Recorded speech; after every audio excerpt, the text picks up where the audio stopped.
Hey guys, today I'm taking a look at the HP Z3700 wireless mouse. This video should be nice and quick. I'm going to give you all the information that you need in a nice short amount of time. Let's get started. So this is the Z3700 in the color black. You can buy this mouse in other colors like silver, gold, blue and also white. In the box you'll get one HP 3700 mouse, one USB mouse dongle, you get a AA battery to power the mouse, and you do also get some paperwork.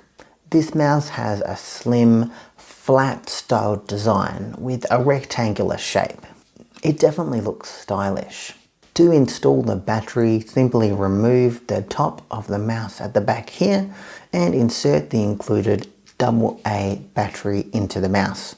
The back of this mouse attaches with two small magnets, so it's easy to remove and reattach. It's actually the magnets that are holding the back of this mouse down. You have an on and off button, an optical sensor, as well as some detailed product information. Also at the back is a blue button labelled Connect.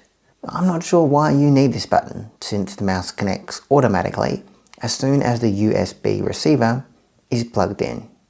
You don't need to install any drivers for this mouse to work. Just plug in the USB receiver into an available USB slot and the mouse should start working straight away. At the top of the mouse you have the normal click buttons, left click and right click.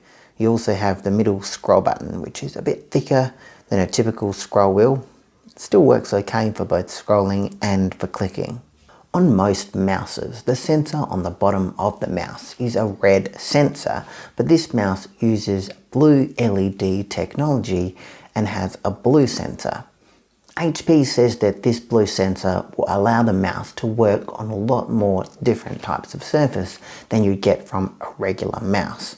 Let's test it out and see exactly what surface this mouse can work on. So obviously this mouse had no problems at all working on a mouse pad. This mouse had no problems with a wooden surface. While most mice would struggle to work on a surface like carpet, this mouse actually seemed to work okay. I tested this mouse on a soft blanket and it actually still worked pretty well. Obviously you're not going to get the same accuracy that you would from a hard surface, but definitely the receiver was still picking up all the movement of the mouse, so I actually struggled to find any surface that this mouse wouldn't work on. In terms of the ergonomics, the mouse fits into your hand relatively easily, but it's very flat when compared to a typical mouse. Your hand being in such a flat position could cause you to have strain. There's a reason that ergonomic mouses are designed with their rounded curve. It makes your hand much more comfortable over longer periods of time. While this mouse is very stylish, the style comes at the cost of the ergonomics. So if you want a mouse that looks cool, that you're going to occasionally use, this is a good option. I think if you want to use the mouse for a really long period of time, I would suggest getting a more ergonomic shaped mouse. There's one more thing you might want to know about this mouse, and that is what the click sounds like. I'll put my microphone nice and close and show you the click sound. Have a listen.